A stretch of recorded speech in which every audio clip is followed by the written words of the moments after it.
So good afternoon, ladies and gentlemen. Thank you for waiting and thank you for coming and joining us for the second press conference after the lunch of European Ministers for Energy, and also our guest of honor on the stage with me is Czech Minister of Industry and Trade, Mr. Jozef Síkela. Then we have Commissioner for Energy, Ms. Simson, and also our guest of honor today is Ukrainian Minister for Energy, Mr. Germán Галущенко. First, I will give the floor to the Czech Minister, then to Commissioner, and as last to the Minister from Ukraine, and then you will have the possibility to ask questions. So please, the Minister, the floor is yours. Good afternoon, ladies and gentlemen. It is my pleasure to welcome my colleague Germán Галущенко here in Brussels.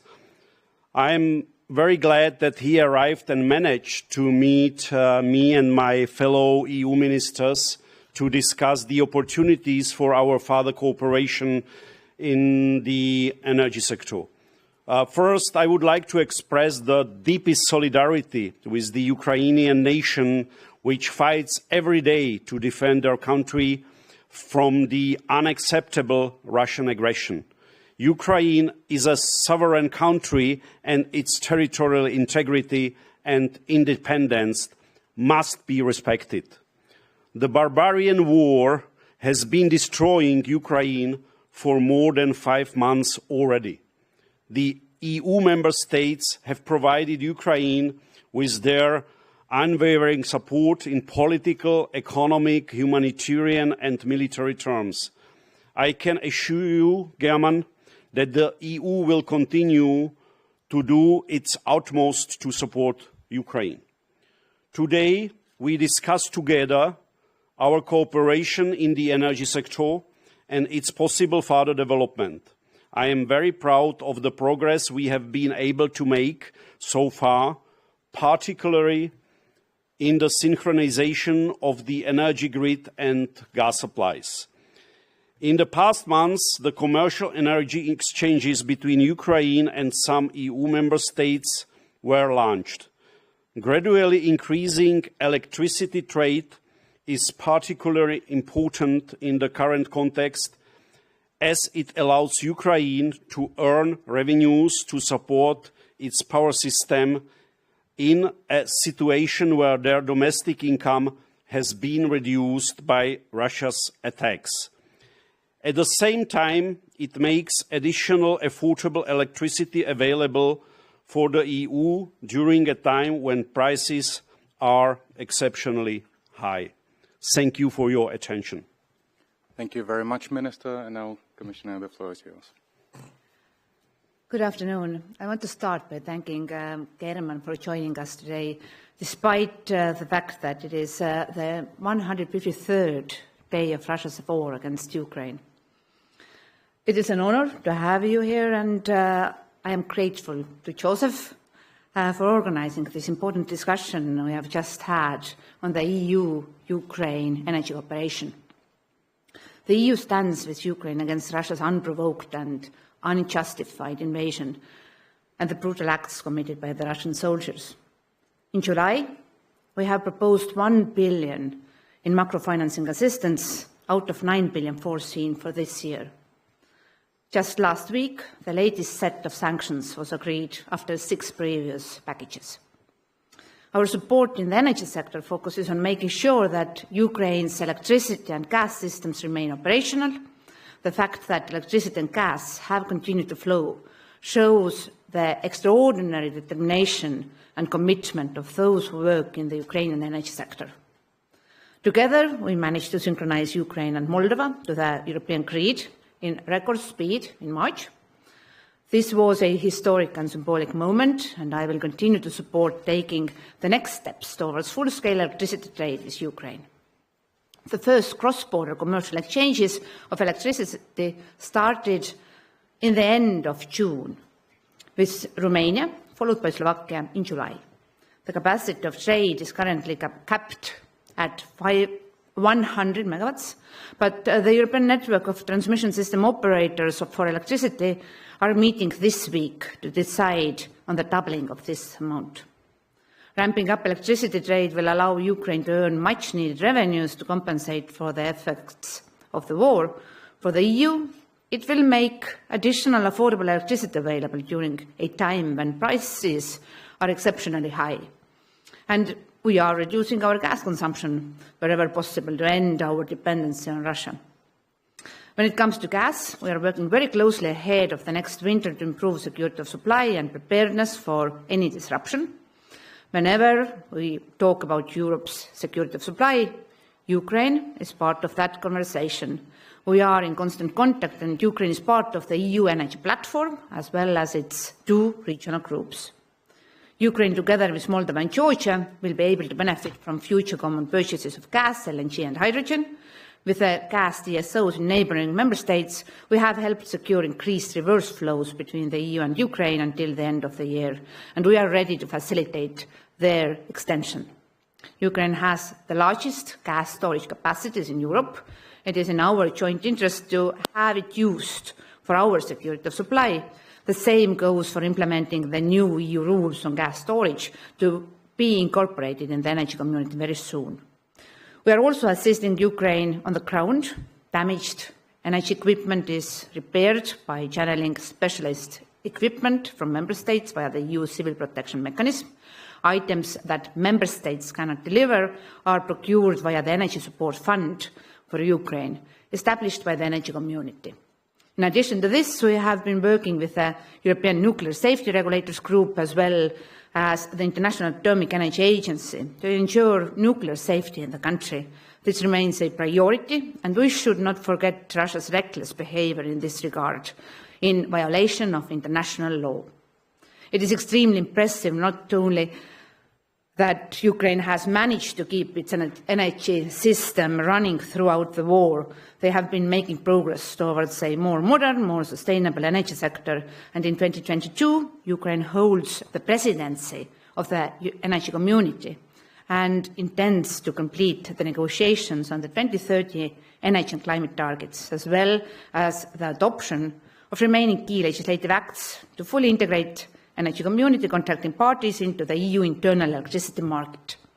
The EU-Ukraine high-level working group on energy market integration will resume its work in September to accelerate needed reforms, and this will be even more crucial now that Ukraine has the status of the EU candidate country with a clear European perspective. Ukraine's progress towards a cleaner energy system will create new opportunities for market integration and trade with the rest of Europe, and I will bring this vision to our contribution to the reconstruction plan for Ukraine. And to anticipate this, we are working with Frans Timmermans on an EU-Ukraine renewable gases partnership. This war will change the energy future for both the Union and Ukraine, and we have committed to end our dependence on Russia as soon as possible. And earlier today, the ministers agreed on a plan to be ready for a full disruption of Russian gas already this year. These are big and difficult changes, but if we act together, this will be a basis of a more independent, more sustainable and secure energy system for Europe, including Ukraine. Thank you. Thank you very much, Commissioner. And now, Mr. Galushchenko, please, the floor is yours. Thank you. Thank you very much. I'm sincerely grateful to the Czech Presidency, Minister Jozef, Commissioner Kadri. That's really, thank you for this invitation and for this possibility to be here and to discuss the issues, which is really of the vital importance. This war is not only against Ukraine. This war against the European unity, solidarity, and the European way of life. And we understand that we are facing the crisis probably we have not seen in decades. Ukraine knows already how it feels when Russia suddenly stops energy supply. Usually they did it in the middle of the winter. And we have this experience already several times before.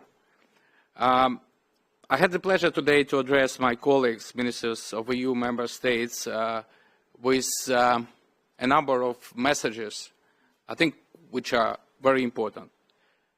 First of all, and what is important, is to maintain the European solidarity and unity.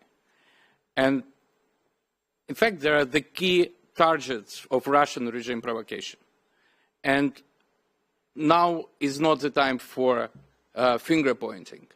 We understand that they want to destroy, they want to divide, they want to split this solidarity and unity. Second issue, despite what we could hear from Putin's media, I strongly believe that the sanctions are working. And we could see it on the figures, and that is the number of Russian companies affected by the sanctions, a number of companies who feel economic decline, the GDP fall in Russia. And it's crucial, important to withstand and to find reserves not to yield to blackmail, what usually Russians did. The set, which is also very important, that is today we are living in, I might say, extraordinary situation. And this situation requires extraordinary decisions and fast decisions. In fact, such decisions keep Ukrainian power system operating even despite the war. Ukrainian electricity is direct replacement of Russian gas today, and we could do it right now, today. We export today 100 megawatts to Europe, but we could already increase it technically to 1.5, 1.7 megawatts. And from the other hand, we understand that this could replace up to 5 and 6 BCM of Russian gas with Ukrainian electricity. And that is, we discussed that it's a win-win situation. We already mentioned that we need to do it as quick as we can. From the other side, Kadri, you already mentioned, so we have the storages really. Today we have the biggest storages, and we can easily right now offer more than 12 BCM of storages, of Ukrainian storages, which are on the west part of country and quite safe. And of course, I really want to thank European Union countries and member states for the assistance and support to Ukrainian energy sector. This very important for us, for energy sphere, and we start receiving the necessary equipment from our friends the next day after war. And that is very important. And Kadri, thank you very much for this fund. That is really important for us, and we feel that we could repair quickly than we could manage to do by ourselves. And last but not least, I want to say about the nuclear. I want to say about the Zaporizhzhia NPP, which is the biggest nuclear station in Europe, which is still occupied by Russians. And what they did there, I mean, how they captured this station, everything, what they did it now, what they do now, it's called nuclear terrorism. And so we need to know, we need to think about this, that in 21st century, just one country could behave as a terrorist. And this is the question of nuclear safety. It's not only a question between Ukraine and Russia. That is a question of all the world. Thank you. Thank you very much, Minister. Now I will give the floor to the journalists. So please, Dmitro, if you can use the microphone and first present yourself. Thank you for the floor. Dmitry Shkurko, National News Agency of Ukraine. To Minister Galushchenko, if I may. Sir, how it's possible to keep the gas transportation system of Ukraine intact in the conditions of a war? And what kind of capacity of that system is still alive, and how it could be used to compensate some kind of difficulties Russians now feeling with Nord Stream? And the second question to Commissioner, if I may. Ukrainians are very grateful to EU for all assistance, especially in the energy field. But, you know, extraordinary times demands the extraordinary solutions. So that you just mentioned the capacities Ukraine have, how they could be used by EU and EU countries to overcome the difficulties we all obviously will face with winter. And is it possible to use that capacities before the war end, or we need to first prevail? Thank you so much. Thank you for the question. In fact, you know, everything what has happened around the gas, and started not with the war. It started long ago when Russian invest a lot of money in the gas industry, and last year we have. A lot of information from Russians about the Ukrainian pipe, that it is not safe. It was a game which started long ago. In fact, what has happened today and what happened in autumn? In autumn, Russians start decrease supply of the volumes through Ukrainian pipe. And we see that these volumes drop from week to week. And finally, it was only something around 40 million per day, with the granted prepaid 109 million per day. So it means that they already started this limitation of the volumes even before the war. And we saw that, of course, it influenced the prices this winter, which was the previous winter prices. What happened with the war? With the night when they start the war from 23 to 24 of February, they increase the level of supply of gas to maximum level, 109 million per day. And in our feeling, it was that they show, okay, we would provide you with the supply, with the secure supply. Don't think about the war, but you would get the maximum volumes it's possible.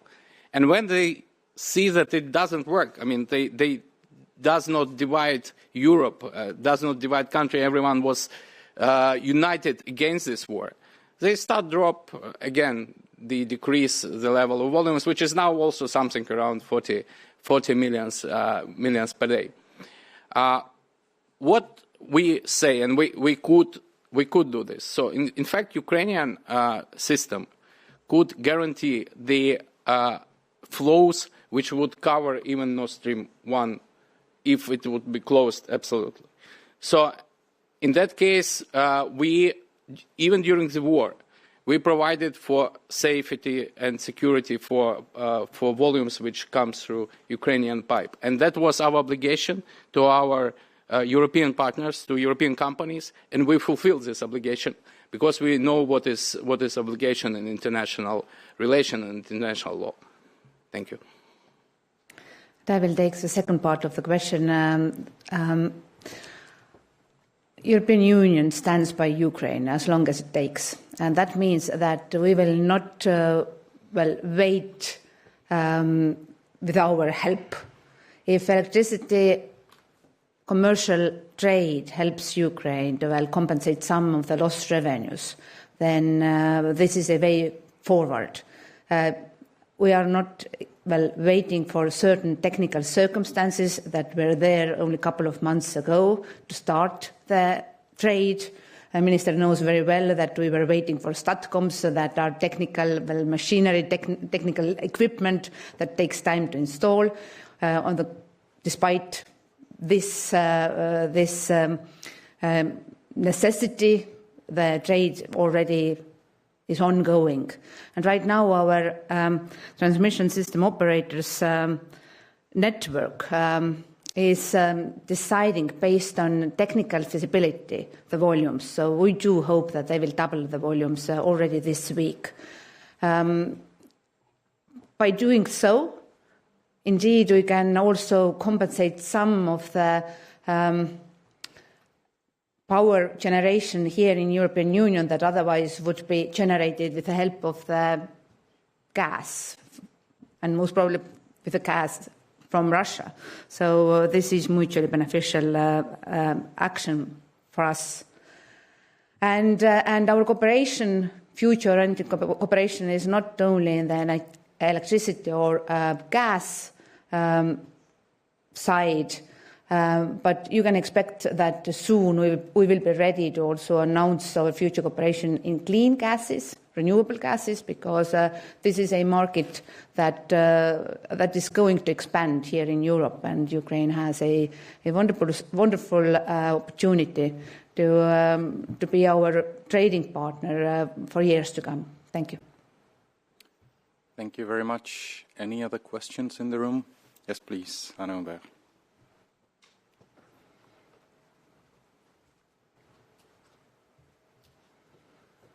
Oui, Anna Hubert de Contexte. I have a question for the Commissioner and perhaps for the Council Presidency indirectly, as well for the Ukrainian side perhaps. I was wondering about the reform of the energy markets. Now, Ukraine wants to bring its market closer to that of the EU.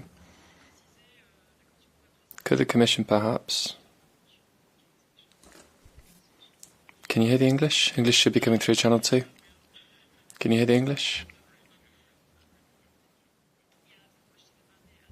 Market reform, the energy market reform, and it's indirectly concern Ukraine if you are closer to the EU market. And so, Mrs. Commissioner, maybe can you explain a bit more the calendar? Where I think this morning you start explaining some measure some option that you will consider. Maybe at the autumn, and that you will expose to the European Council and European Minister later on. Can you explain a bit more the calendar also for the public consultation, all that you mentioned this morning? And maybe for the Council Presidency, when do you think you can start talking about this issue of reforming the energy market within the Minister or within the working parties at the expert level? Thanks a lot. This morning we had a very short intervention on the initiative on behalf of Greece, and unfortunately we were under strong time pressure.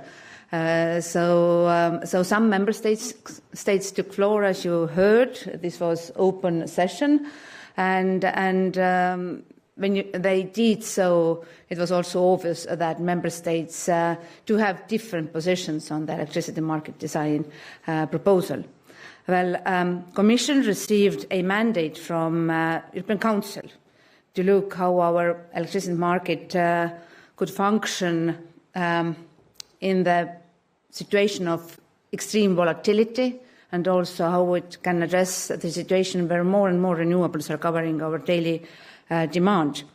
And based on that, we will conduct a full impact assessment. That means that there will be a broad public consultation. So in the spring, our ACER agency provided us a report, but this was too narrow, and now we are consulting with market participants and, of course, with member states on next steps. The time schedule that I also mentioned to the ministers, well, this is not a reaction to current extreme circumstances. This is a long-term solution for our electricity market, and we do expect that in October this year there will be publication of inception impact assessment containing the problem definition and the options, and that means that if we will follow all our procedural rules, then this will be only next year when legislative proposal will be ready, not under Czech presidency. Thank you. Well, there was a question if... Will you start discussing something that we have not presented yet? Yeah, okay. Thank you very much. One last question, if there is interest in the room. Yes, please, last question. Yes, Noah Brenner with Energy Intelligence. Commissioner Simpson, you had mentioned that Ukraine could be part of the joint gas procurement platform that the EU is working on. Could you update us on exactly where that platform is? Has anything been bought under that platform, or has the structure of it been worked out yet? And if not, when might we expect that to be operational? All 5 regional groups have been created, and Ukraine is part of 2 of the regional groups. And as you know, the aim of this platform was not only to accommodate and pool demand and accommodate joint purchases, it was also meant for coordinating existing infrastructure, and only with coordinated work stream we can maximize, for example, the LNG volumes that we will receive. And right now my services, together with other Commission services, are analyzing what is the legal framework for joint purchase, because as you know, so far these have been not even governments but private companies who have purchased gas. And we have signed several memorandums of understanding with our international trustworthy partners, and there are some coming in the fall. And the work is ongoing to identify the available volumes on top of the volumes that are already contracted by EU companies. Thank you. Thank you very much. This is all from the Energy for today, so thank you very much for coming and have a nice evening.